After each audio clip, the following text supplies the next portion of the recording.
Hi everyone, Ads here, and thank you so much for taking the time to listen to this week's show. As an environmental platform, we have covered the theory of degrowth on a number of occasions. How could we not? As over the past few years, it has developed into one of the most interesting and potentially system-defining theories that the environmental movement has seen for decades. But as its influence grows on the world stage, it seems to be being questioned and even attacked by some on the left for, as they see it, not incorporating class into the analysis or putting enough of a spotlight on the main cause of environmental destruction, namely capitalism. On this week's show, we are joined by Dr. Jason Hickel, a degrowth scholar, author and eco-socialist who is more than willing to discuss all of these issues. Topics that are discussed on this show this week are capitalism, class, universal basic services, neo-colonialism, the recent Beyond Growth conference at the European Parliament, and how the left needs to incorporate the climate crisis into its thinking and its actions. I found the conversation really interesting and I genuinely hope that it's a positive addition to the discourse currently taking place on the left.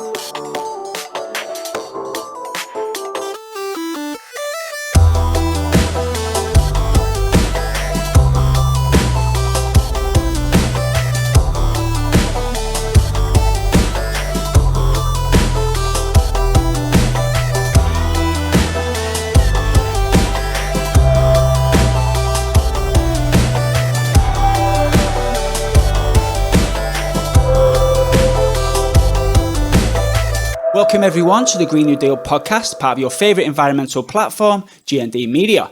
I'm Adam Williams and I'm joined by two of my favourite people in the whole world, the man, the mixing deck, Andrew Glassford, and Manchester's finest journalist, Alex King. Lads, I hope you're both well. Very well, thanks, Ads. Very good, Ads. Very good, Ads. Coming to you live from Unison Conference today, which is a real interesting insight into the bureaucracy of being political in the UK. Let's just say that. Brilliant. And I'm delighted to say that our guest today is none other than the world-renowned degrowth scholar, Jason Hickel. Jason, welcome to the show, mate. Hello, thank you. Thanks for having me. No, thank you so much for your time. Now, Jason, before I start with the real questions, I always like to ask the guests when the moment was when you first began to realise when the climate crisis was something so all-encompassing and so important that you decided to dedicate your professional life to combat it? Oof, that's an interesting question. It's a big one. For me, actually, it happened as I was finishing The Divide, which was my first kind of trade book, which was about global inequality. And toward the end of that, I realized, look, I mean, this is becoming such a major issue that not paying attention to the ecological crisis is just sort of blind, right? And so I began exploring it for that purpose and kind of thinking about it through the lens of colonialism and neocolonialism and inequalities in the use of energy and resources, and that's kind of what got me into it. And I've been working on the issue ever since. Yeah, really interesting angles actually to get into it. So Jason, we've had a good number of degrowth academics on the show, so I'm quite confident that our audience knows the basics. And there's certain issues I'd really love to sort of get into, but could you just tell the audience who don't know about degrowth what some of the core tenets of it are? Okay, yeah, let's see. So first of all, so we're here with G&D Media, right? So I should start by saying that a Green New Deal and degrowth are completely compatible ideas. In fact, degrowth scholars promote a Green New Deal. By which we mean simply, of course, public finance and public mobilization for things like renewable energy, public transit, insulation, green innovation, et cetera, et cetera. But the literature simply acknowledges that if we want to decarbonize fast enough to achieve the Paris Agreement targets, then high-income economies also need to reduce aggregate energy use, which enables basically faster decarbonization. Now, of course, some of that can be achieved through efficiency improvements. And by the way, I should emphasize that degrowth embraces the power of technological change and efficiency and calls for more of that to feasible and just extents. We could talk about it later. But the key is that efficiency improvements alone are not enough to achieve the kind of reductions in energy use that are necessary. And that's simply because in a capitalist growth-oriented economy, then savings from efficiency improvements are leveraged to increase production, which then kind of erodes the gains, right?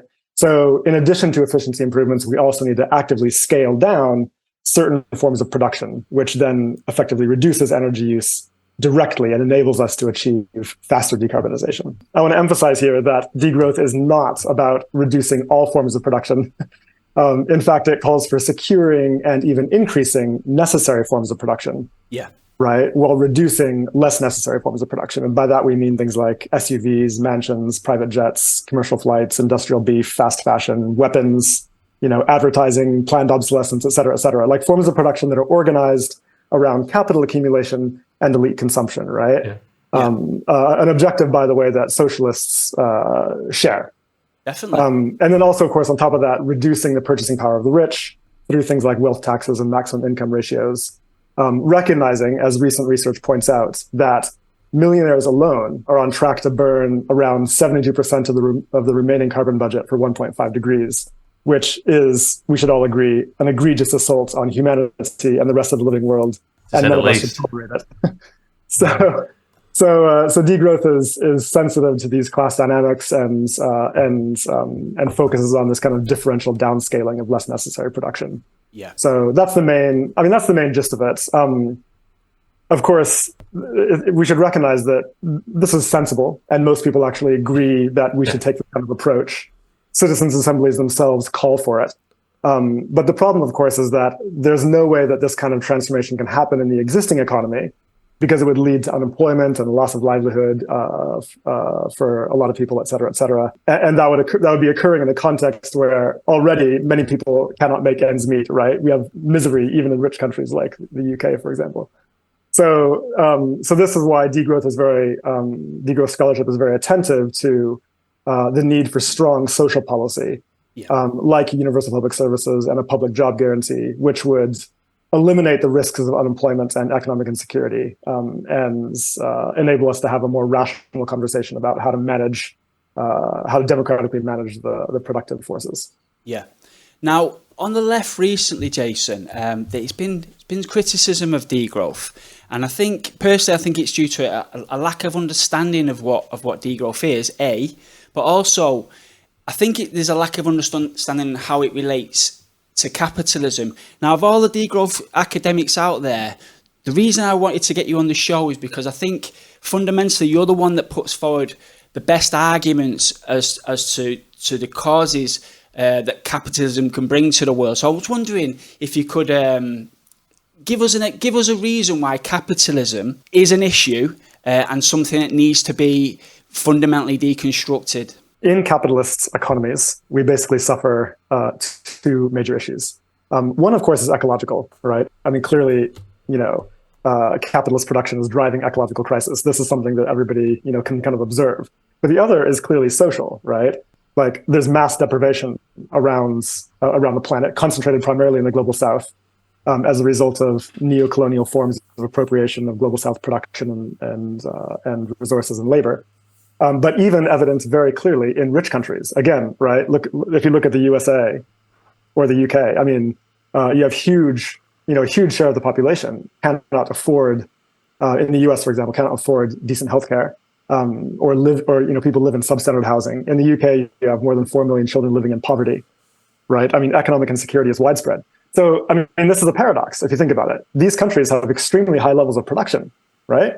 And yet, many people cannot make ends meet. So what's going on here? The reason for this is simply that the purpose of production under capitalism is not to meet human needs or to secure well-being or to achieve social progress or anything like that. The purpose of production is to maximize and accumulate profit, right? That is the overriding objective. And so as a result, capital invests in production of things that are profitable, like SUVs and fossil fuels. Right, and does not invest in producing things that are not profitable, but might be necessary for human lives, such as affordable housing or public transit, right?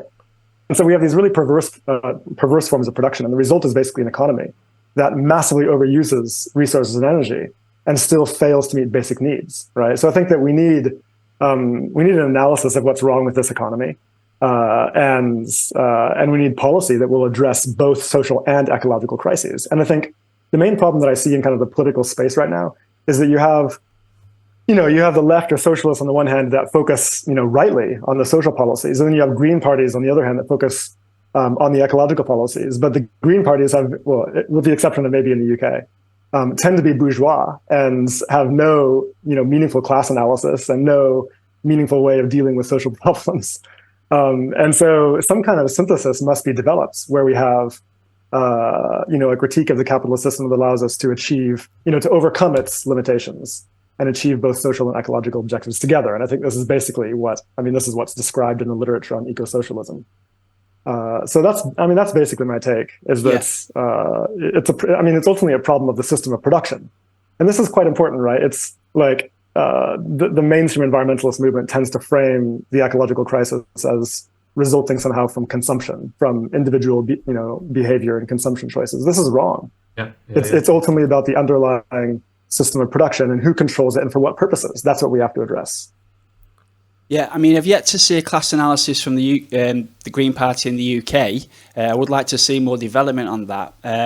But also as well, Jason, capitalism's answer to the environmental destruction that it's caused is essentially green growth, isn't it? What do you find most grievous about things like carbon offsetting and green growth within the capitalist answers to the problem? Yeah, I mean, the main thing is that it's just greenwashing, actually, right? Like none of the high income economies are anywhere close to being on track to achieve their obligations under the Paris Agreement. I mean, it's failure. Now, what's interesting is that there's an important kind of social media discourse we have to address, right? Which is the fact that periodically a graph will go viral on Twitter showing, Sweden or the UK with rising GDP per capita and declining emissions, even in consumption-based terms. And this is leveraged to claim that, green growth is not only possible, but occurring. But this is just not scientific at all. I mean, we've known since the 1990s that some countries are achieving this absolute decoupling of GDP from emissions. It's not surprising. I mean, right? This is what is expected to occur when you begin to shift from carbon-intensive forms of energy to lower carbon forms of energy, right? This is what we would expect to occur. The problem is that it's not happening fast enough. When it comes to climate change, to climate mitigation, then the core question is one of speed and scale, right? We have to bring emissions to zero very quickly. In high-income nations, even faster than the global average. And the global average is that we have to bring emissions to zero by 2050 to stay under 1.5 degrees or well below 2 degrees. On their present trajectories, even the highest performing, core economies like the UK and Sweden and Denmark are just way off track. I mean, they're set to blow their fair shares of the carbon budget, several times over. And there's nothing green about this, right? It's deeply destructive. It's a recipe for disaster, and I think we have to be clear about that. So existing strategy is just not working, and clearly something else is needed. Yeah, and Jason, just going back to some of the criticism from the left as well. Again, you're someone that doesn't shy away from looking at capitalism and saying, that is the issue. But also, you have talked a lot about class before. For you, where does class fit into degrowth? Yeah, so I think that we should acknowledge that the degrowth literature is actually it's anti-capitalist. It's universally anti-capitalist. That's important to acknowledge. The problem is that it has tended to focus on the question of ecology more than the question of class. Now, that is changing, I think, pretty rapidly, and you can see there's increasingly a synthesis of eco-socialist and degrowth ideas, and I think that is amazing to see. That's exactly what we want to occur. Yeah. But I think there's been a misunderstanding on the left about degrowth to some extent, which is that when people first encounter it, and by the way, I'm saying this as a socialist myself, right? So I understand the concern. When people first encounter it, it seems like it's kind of similar to mainstream environmentalism, again, which thinks about overconsumption as the problem and reductions as the main issue, right? But no, it's not like that at all. I mean, what's interesting about degrowth is precisely the fact that it offers the structural critique of capitalism, rather than thinking about the problem as solely to do with individual behavior and consumption, right? So, in that sense, it is not at all like mainstream bourgeois environmentalism. I think that's a really important distinction. And has paid very close attention also to social policy, which is again something that mainstream environmentalism doesn't do. And so in degrowth, you get this focus on things like on economic democracy, for example, universal public services, decommodification of the core economy, democratization of firms, public job guarantees to remobilize labor around use value rather than around capital accumulation. all of that is there. All of this is kind of core to socialist thought as well. But I think is maybe not immediately seen by knee-jerk critics of degrowth. And I think that, gosh, I don't know why that happens. Maybe people don't read deeply enough. Maybe it's the framing, like the word degrowth strikes people as problematic, especially like if you think about it, like the history of socialism has been about recognizing that we need to regain control of the means of production and organize it to increase certain forms of production to meet human needs and achieve social progress, right? So the idea of degrowth sounds regressive immediately. But I think that if you read people like Peter Kropotkin, right? I mean, they're very clear that capitalism has, like the core problem of capitalism is that it mobilizes production around things that are not socially necessary. And so you can imagine in a scenario where the working class achieves economic democracy, they would immediately, with their control over production, mobilize it around well-being for all, and ecology, which is clearly what is necessary at the present moment, and that is going to require scaling down certain forms of production. So I think there's an important precedent in socialist thought for recognizing the distinction between forms of production that are important for well-being and necessary for well-being, and forms of production that are clearly just around capital accumulation and should be abolished or scaled down. Right. So I think that is a distinction that we can draw on in developing this synthesis. No, I totally agree. And also as well, I think the working class, they need to see a vision of what something looks like. Now, you did mention there about universal basic services. And for me, I'm a massive advocate of that, even over UBI, if it came, one or the other. And I think it's because, universal basic service, if it's done right and it's kind of all encompassing, it really is sort of a step towards socialism, in my view. So, what would universal basic services look like for yourself within a degrowth economy? Yeah, I mean, it is really a core policy. I want to emphasize this. This is not like these policies, like universal public services and a job guarantee. These are not like add-ons, right? This is core to achieving. Project, yeah, this is the heart of it. This is the core to achieving eco-social transition. And the reason is because, again, let me just emphasize the context of this, right? Like, you cannot talk about scaling down less necessary forms of production if people are going to lose their jobs and lose their houses and lose their access to livelihoods. I mean, this is right. Like that is bad, and it will lead to political failure of any such projects. Okay.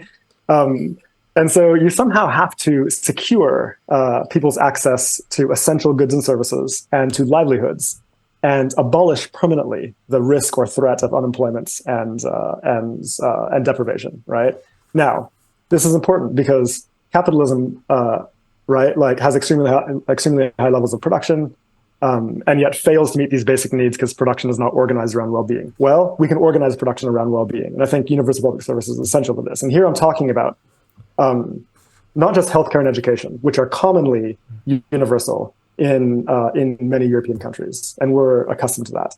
I'm talking also about housing, energy, and water, and access to nutritious food, internet, childcare, recreation facilities, all of the key goods and services that are necessary for people to live a decent life, right, should be decommodified and made universally available. So what's crucial about this is basically when you do that, then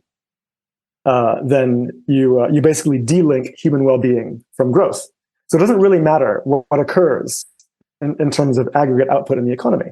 If it happens to decline because you're scaling down, less necessary forms of production, then this doesn't harm people's access to essential goods and services, right? And so you've made your economy more resilient. You've made it more robust. You're organizing production directly around use value and what is necessary for society, et cetera. So this is critically important. And I think that the public job guarantee should be understood to come alongside this, right?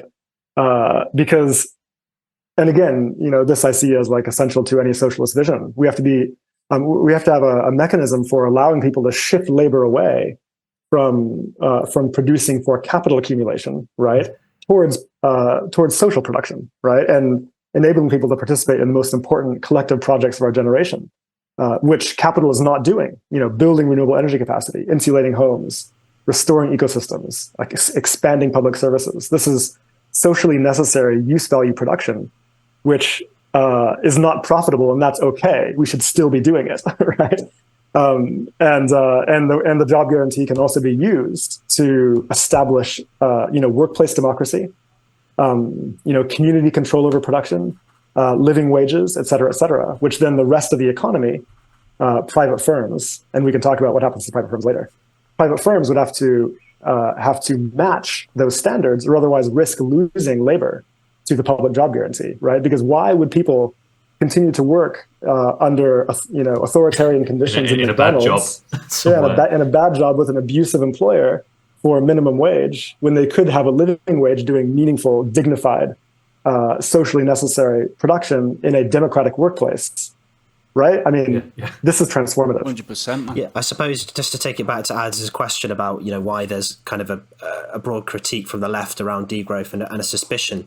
I wonder if it's because the word degrowth itself kind of does possess, as much as we don't like it, connotations of restriction, as you've mentioned, and I wonder if that's born out of a fear of elites kind of hijacking the degrowth agenda and kind of implementing some form of eco-austerity, which a lot of people have already been through over the last 10 years in the UK, for example.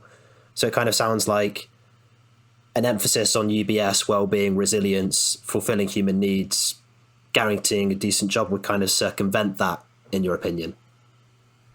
Yeah, for sure. I mean, I think that these, the social policy side of it has to be front and center.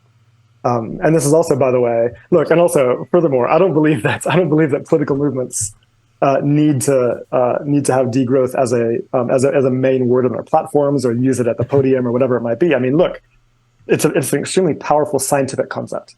It's an extremely important analytical frame that I think should be part of internal leftist discourse and analysis, because we have to be able to distinguish what is necessary to achieve. From kind of green growth visions or whatever, right? So we need that empirical analysis, and degrowth offers that. It's really useful. But should it be the slogan? I mean, I think that social movements can make up their own minds about that. Yeah. In some cases, maybe it's useful. It's provocative and can maybe rally people. Like France is one place where it's a very popular term. Yeah. In other places, I think there's so much misunderstanding that it's more difficult, right? So maybe you need the analysis, but you need a different frame. But I think the frame should be to foreground the social policies that I've mentioned, right? And so that working class communities can clearly see that the eco-social agenda being set out here will dramatically improve their lives, will permanently end their economic insecurity, and ensure access to dignified livelihood, right? I think that has to be central. And right now, no political party is putting this forward.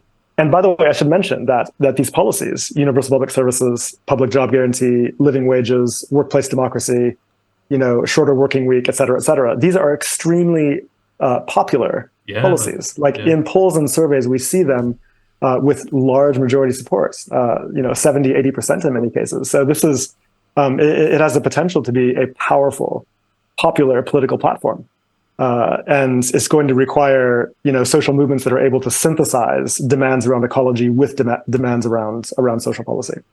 And to your point as well, I think us at G&D Media, if someone presented the kind of slate of works that we want, and it was called, taupe old agreement, as long as it did the thing, we wouldn't care what it was called. And just to kind of go back to what you were saying about how production is aimed towards capital accumulation, and it really struck me actually as you were talking, because thinking about where our funding is right now, where the majority of money is, I think, is in venture capital. It's all towards AI and kind of tech companies. There's very little investment in people doing kind of manual material jobs outside of doing building in the UK, which is large skyscrapers, small, very expensive housing projects. And I imagine if people had the opportunity to do something which felt more material to them, that was paid well, as opposed to having to chase the money in jobs which are kind of, are maybe interesting to a mathematician and a coder versus actually being useful, that they might feel about doing that as well. Yeah, absolutely. I mean, I think that it would be potentially very popular as an option for employment. Actually, I think people want to do work that is clearly necessary for us to achieve the society that we want, right? Yeah. And effectively, like, and again, this is something that Kropotkin recognized in Conquest of Bread, which I know is becoming increasingly popular now, so I mention it. But he recognized the fact that capital wastes labor, right? Yeah. It fritters labor away, like labor that could be used to achieve social progress, is instead frittered away on the fantasies of the rich. And this to me is a waste, right? So we have like under capitalism, we have the mobilization of let's even take engineering labor, right? We have engineering labor mobilized around how to make advertising more effective, right? Like how to work on codes and make advertising more invasive and more effective. Yeah. Instead of focusing on engineering, say, better public transit systems or better renewable energy systems or whatever it might be, more efficient housing. I mean, there's so much that could be done in terms of innovation if we had collective control over finance and production. Yeah. We could organize it towards where it's actually really necessary and really powerful. And I think that's really the core, right? Like the essential objective is to achieve democratic control over finance and production and organize it around the dual goals of well-being and ecology, including innovation for social progress. Yeah, Jason, we also can't underestimate that there has to be a conscious shift as well, don't they? Not just a material shift, because especially in the West, I think we've become ideologically bogged down with so much materialism and consumerism that simply by changing the mechanisms of production and having it, for want of a better part, some sort of branding to get people on board, there has to be real deep-rooted conscious shift at some point, hasn't there? And have you, in your travels and speaking about degrowth, and I know you've been involved in degrowth, movements within Parliament and communities and cities, have you seen that side of it, that real conscious deep shift of deep ecological consciousness that goes with it to make it more successful going forward? Yeah, that's interesting. I mean, in the final chapter of Less is More, I explored this a little bit. Like one of the arguments that I made in the book is basically that the rise of capitalism depended on enclosure and colonization, et cetera, but it also required a new story about nature. That story being that humans are superior. Nature is just an object, a lifeless object to be exploited for the ends of man. And I use man in the way that it was used by Descartes and Francis Bacon, who had a very patriarchal project in mind. And that's the cure to this has to be a kind of post-dualist ethic of we have a transformation of our consciousness that recognizes our independence with the living world and kind of revalorizes that connection. I think that is like, it's interesting. I get mixed feedback on that chapter. It's the one divisive chapter in the book. Like I think some people really resonate with it and feel this energizes them, this possibility of a completely different consciousness about humans and our place in the world, and what an economy, could look like, et cetera. But for others, it seems like a bit too, I don't know, a bit too immaterial, I suppose, or something like that. Maybe not hard-nosed enough. And I'm okay with that. Like I was experimenting, but in general, I think your question is basically like what is the broader mythology that can enable, I don't know, let's call it like populist passions to emerge around an eco-social transition? I think that's really an open question. I mean, you can see, like, I don't know, think about like the communist struggles of the 20th century. I mean, what was the mythology there? It was something like, dignity or freedom from oppression or, universal love or something like that, right? To achieve the possibility of universal well-being, et cetera, comradeship, and so on. And you can see what happens with the fascist right now with like they have mythologies around white supremacy and nationalism and so on, which are very powerful. Yeah. So what is the mythology that guides eco-social, transformation? I think we have to think about that. Think about the story and the narrative that will be effective here. I don't think that anyone has really landed on this yet. But I say that, but at the same time, clearly there is a very powerful emerging passion, and we can see it on the streets, right? Like you can see what has happened with Extinction Rebellion and Fridays for Future. A huge number of young people in particular that are clearly concerned and clearly disillusioned with the present direction of civilization and want something different. But I think that those movements, Fridays for Future and Extinction Rebellion, have failed basically to offer meaningful structural analysis and meaningful alternatives. And I think that there's disillusionment among people who participate, who have participated in those movements over the past couple of years. People are ready for something else. But the problem is that there is no political party. There is no organizational structure for them to slot into that allows them to mobilize around the transformation that is required here. I mean, that framework doesn't yet exist. And I think that's something we really have to build, right? There's four of us here. Yeah. And the thing, I don't know if that's about about transforming existing political parties or building new political parties or establishing umbrella organizations that can unite political parties around shared objectives. I don't know. Yeah, I think that depends on each national context. And but the thing is as well, Jason, I really do think that, whether we like it or not, whatever change is going to happen, it's going to happen on the backs of the working class. And so they have to be front and center. There's a difference between doing something and believing in something. And I think often, ideas and theories and whatnot, that they're talked around the main class that's going to embody all this hard work.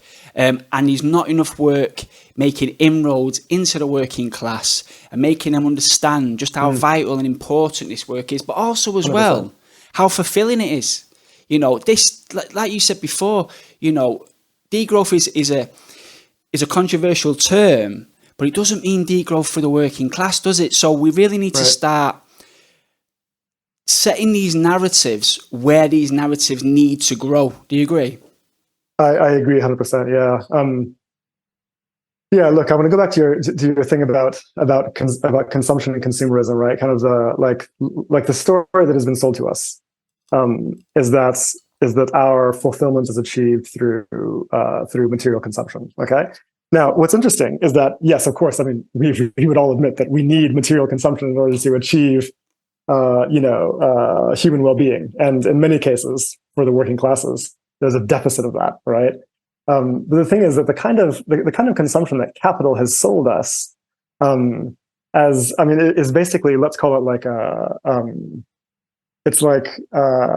it was an attempt to kind of buy off the working classes and the socialist movement from their core, more radical objectives of the 20th century, which were things like economic democracy, right? Democracy in the workplace, things like universal public services, things like abolishing, unemployment and economic insecurity, et cetera, et cetera. I mean, these are radical demands that the working class movements rallied around and supported and fought revolutions for. And there was kind of in the late 20th century, the deal made, the capital offered was simply like, look, if you're willing to abandon some of these objectives, we'll make sure that you have a new smartphone every 2 years, right? Yeah. I think that what we what needs to happen here is a realization that is not enough, right? That does not actually meet the core objectives of the working class movements over the past century. We need more, actually. There's a greater achievement to be made here, and that is our destiny, right? So that's one thing I think that needs to be foregrounded. And so the question about the agent of change, I think that the media and many political analysts have considered the environmentalist movement to be kind of the main agent of eco-social transformation, and I think that's wrong. I think it's true that the environmentalist movement has succeeded remarkably in bringing ecological problems to the forefront of public discourse, right? Clearly, that has to be applauded. Like, the conversation is mainstream now in a way that it wasn't a couple of years ago. Yeah.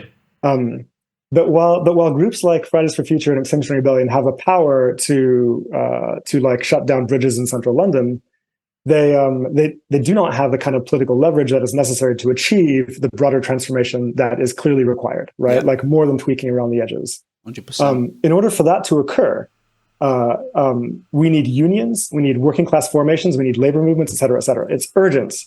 And this is the thing that I emphasize repeatedly now that environmentalists make concerted efforts to build alliances with those movements and formations, which have, much more political leverage, tend to have, including, by the way, the power of the strike, which is essential. I mean, without that power, you don't achieve progressive gains. You just don't. And also, clearly, they have a more robust structural analysis of what is wrong with capitalism. Okay, so this is essential. If environmentalists don't start doing this hard work of building these alliances, of joining unions themselves, furthermore, then the movement fails. Yeah. I think that's that should be clear to all of us now. I mean, what's that Mendes quote? Environmentalism without class struggle is just gardening, You're not actually getting to the cause of any of this problems. We're not exactly. That's exactly production. Right, yeah. To do that, environmentalists have to foreground the social policies that we've discussed, right? So universal public services, public job guarantee, living wages, cutting the purchasing power of the rich, reducing inequality, et cetera, et cetera. Like this has to be core to their public offer, right? Which it's not right now. I mean, they focus a lot on scaling down fossil fuels. This is very important. But where is the social policy, right? Yeah. Where's the deal?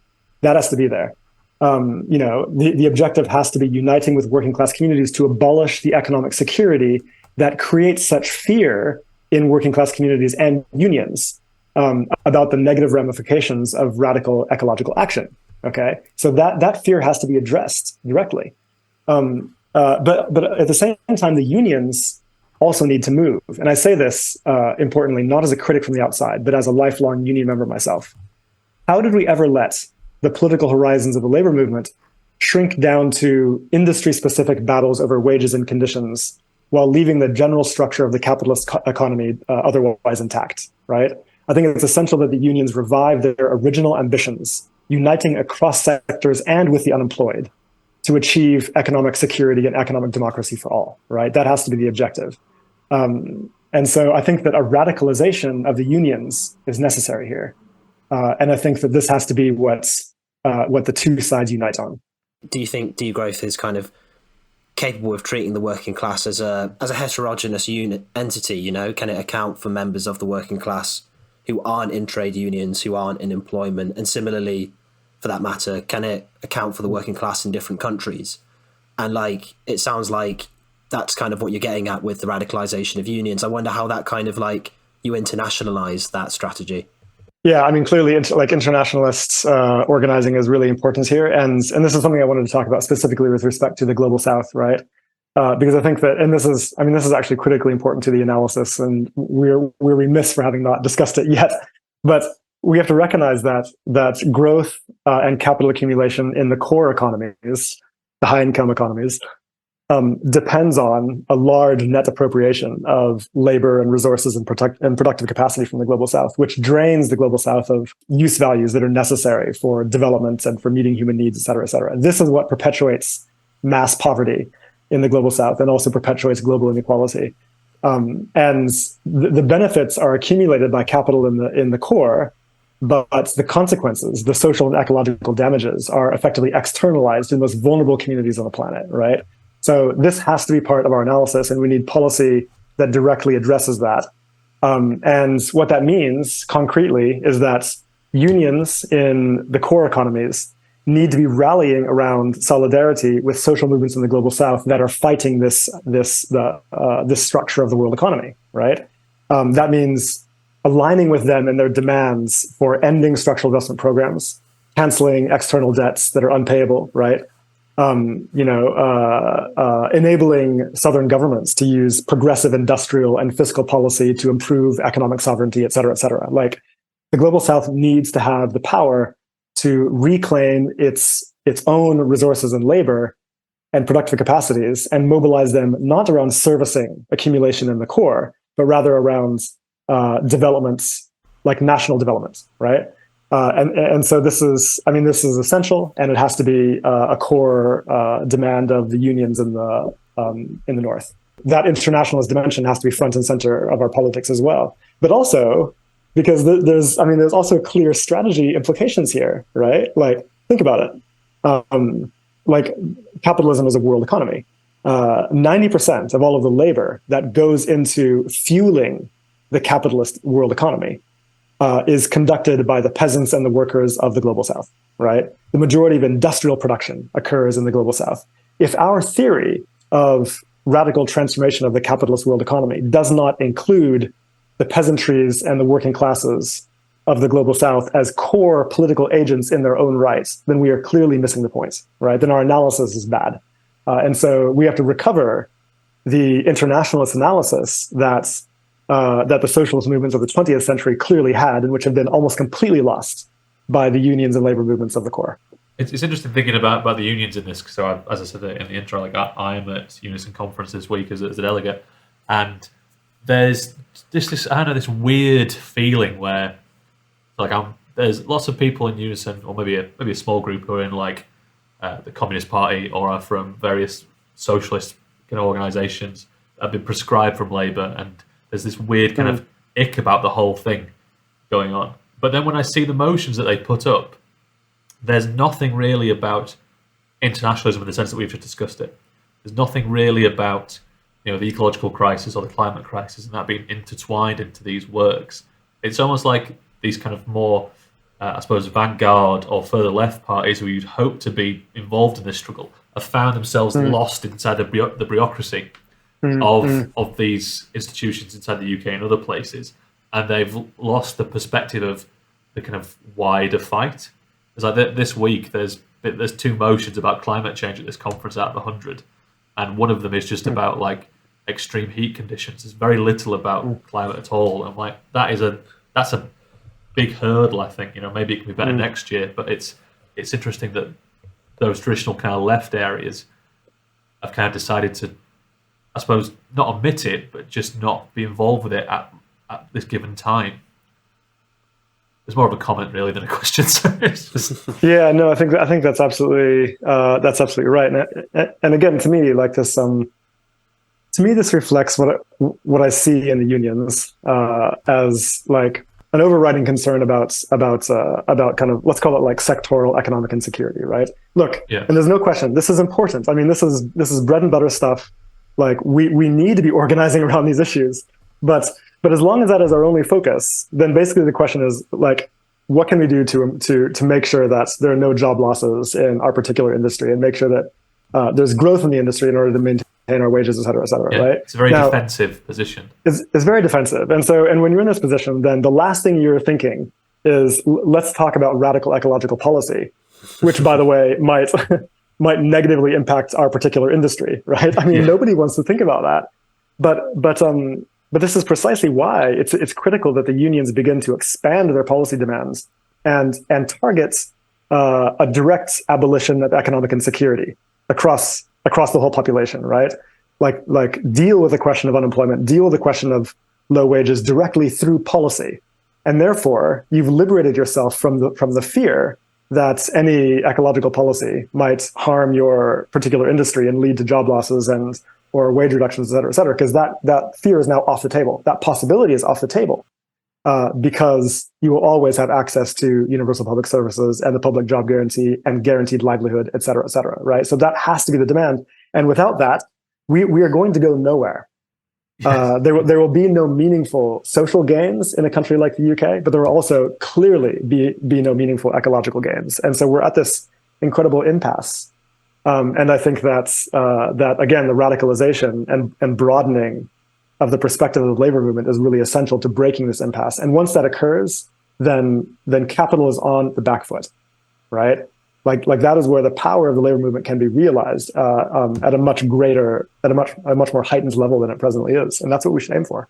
Yeah, and I really want to echo, the frustration around the narrative around climate in regards to the traditional left institutions like the unions and stuff. Now, I'm sure you'll know, Jason, we've had numerous strikes in the UK the last couple of years.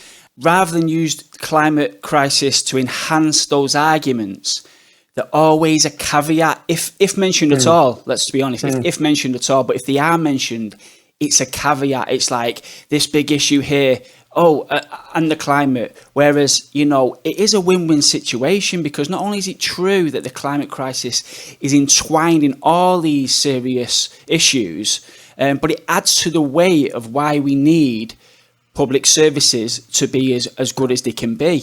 And I just think it's this compartmentalization that we've all sort of grown up with, that, left issues are this, the climate issue is that, and there just doesn't seem to be an intrinsic connection at the brain level when it comes to putting these arguments forward. And I don't blame anybody, because in many respects, the climate crisis is still new to a lot of people. It seems, I've been in this probably 10 years, so for me it seems like it's, how can nobody be talking about this? How can nobody solve? But 10 years in a movement that's 200 years old, 250 years old, is tiny, isn't it? So I think we've got to do a lot of work in bringing these narratives, not just added on to these arguments, but real core elements to these arguments.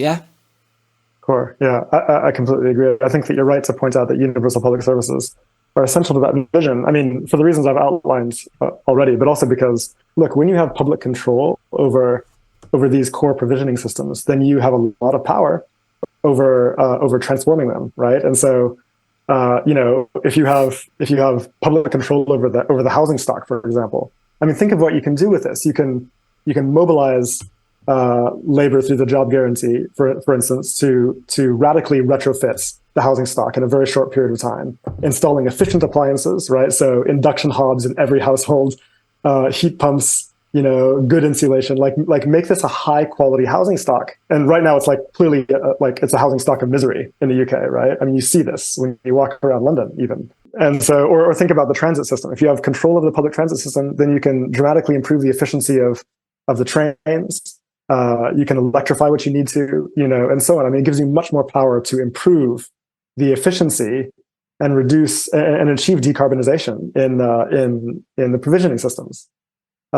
So I think that's really crucial. Yeah. So we've been talking about the imperial core quite a lot, and in the last month you've been in it at the EU's Commission's, I think it's the Beyond Growth conference. Really interested to know how you felt it went, what you think the kind of outcomes were it from. Do you think that the EU Commission has taken anything on board, or were they just there to kind of wash their hands and say nice things with the word green in front of them? How was it for you? It's interesting. Look, I think that, I'm always ambivalent about engaging with people in power, right? On the one hand, I think it has to be done. As a scientist, it is my obligation to try to share, scientific knowledge with policymakers and make arguments for the kinds of changes that I think need to be done, right? And that's what I was there doing, and that's what other scientists were there doing. I think that's an important process.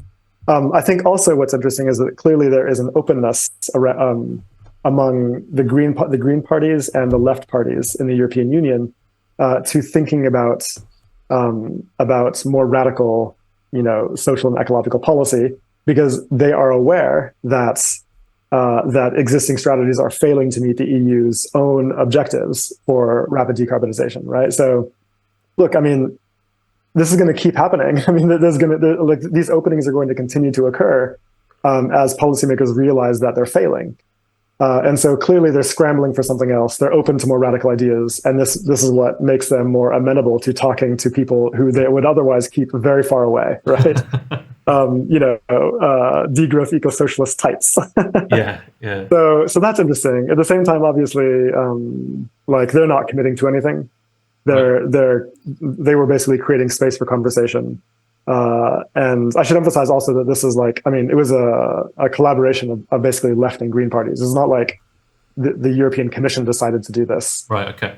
Like von der Leyen was there, but she gave a very milquetoast kind of non-committal, interesting, because she made some statement about how the fossil fuel growth agenda is clearly obsolete. That's interesting. Yeah. But of course, she was not willing to question capitalism or green growth narratives in the EU broadly. So of course, but who expects her to, right? She's she's an administrator of the ruling class. Yes, yeah, she's there to check up on you guys and make sure you don't say anything too crazy with an EU badge on it. More or less. So, but what I find interesting actually is the fact that there was this incredible energy amongst the audience that was there. A lot of young people. showed up, and they were clearly much more radical than the policymakers and even the scientists who were there. And that was interesting to see, right? I mean, clearly that's a constituency of activists and social movements and trade union organizers, et cetera, who are forming a consensus around eco-socialist transition, and they want that. They're hungry for that, right? And I think that, again, like, I'm not seeing yet the political formations that are capable of absorbing that energy and organizing it. And I think that's what has to be built. But the energy is there, more or less. You mentioned earlier, Jason, about how in France degrowth isn't as much of a dirty word.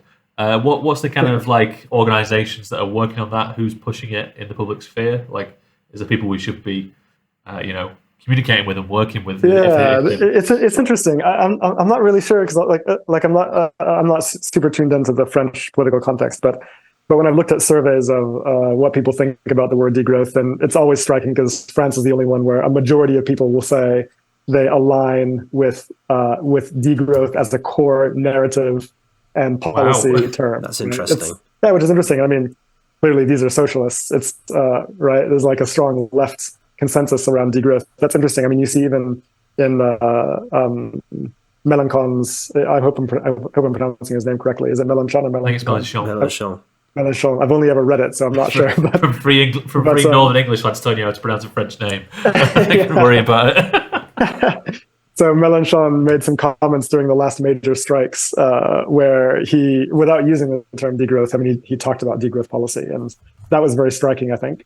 Clearly, he's reading that material in France. There's a French literature on this that's, under the label of décroissance. So you'd have to talk to other people in France who are more tuned into that space, but I think that, the French are into it. It's interesting. It's funny you should say that, because I remember going to a degrowth talk that our good friend Mark Burton put on a good few years ago. It was about 8 people turned up, but the speaker was French. So he must have brought someone over from France to start it up in Manchester. Jason, last question. Now, I want you to take off your academic hat for this. I want you to put on your socialist armband, mate. Okay? I want you to put your fist in the air. Right, and as an eco-socialist, pal, you know the struggle of socialism. You know the reality that systems don't change by themselves, merely through logic and reason. So in England right now, it's 30 degrees when it should be 20 degrees.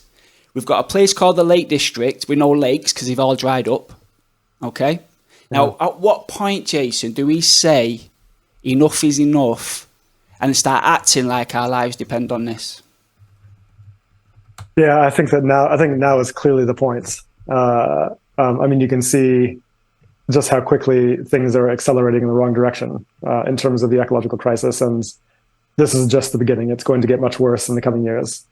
So I think it's a major challenge to the existing social movements and political parties. Look, I think that in terms of the UK, I mean, I'm sitting here in Barcelona where it's a different political scene, where eco-socialism is an established conversation.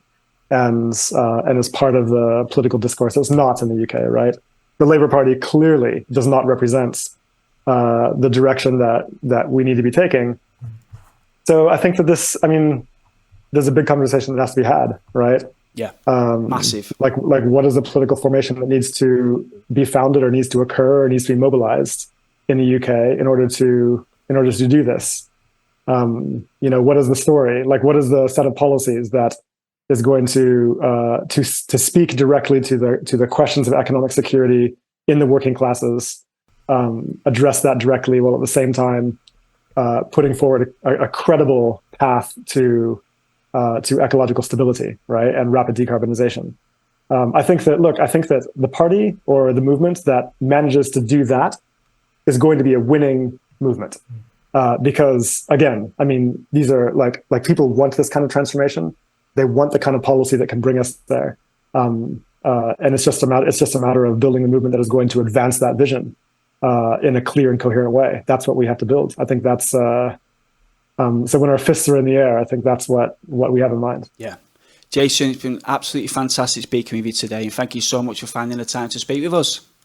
It's my pleasure. Yeah, thanks for having me on, and thank you for the important work you all do. Thank you so much.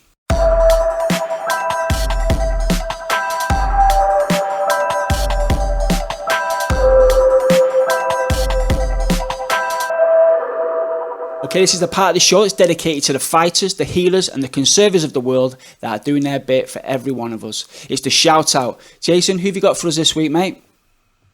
So I'd like to shout out to Utsa Patnaik and Prabhat Patnaik, Indian economists, authors of Capital and Imperialism, a book that I recommend to people. Also, Max Isle, one of my colleagues and author of The People's Green New Deal. Brilliant. And finally, Ndongo Sambasia, a Senegalese economist and who's been working on MMT and economic sovereignty in the Global South. That's amazing. And for people that don't know, Max Isle's been on the show. He's also written for us, so please check that out on our website. Thank you so much for that, Jason. And thank you to everyone that is listening. And remember, if you're helping the planet in any way at all, no matter how big or small, we love you, we appreciate you, and we hope you'll join us again next time. Take care, everyone. Bye. See ya.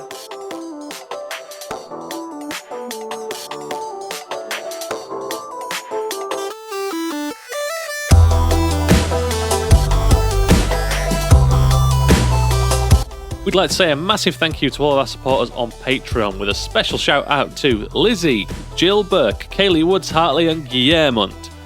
If you'd like to join these amazing people and support the show, head to patreon.com/GND Media UK. And if you can't afford to help us out, please leave us a review on iTunes, Spotify, or wherever you get your podcasts. Thank you so much.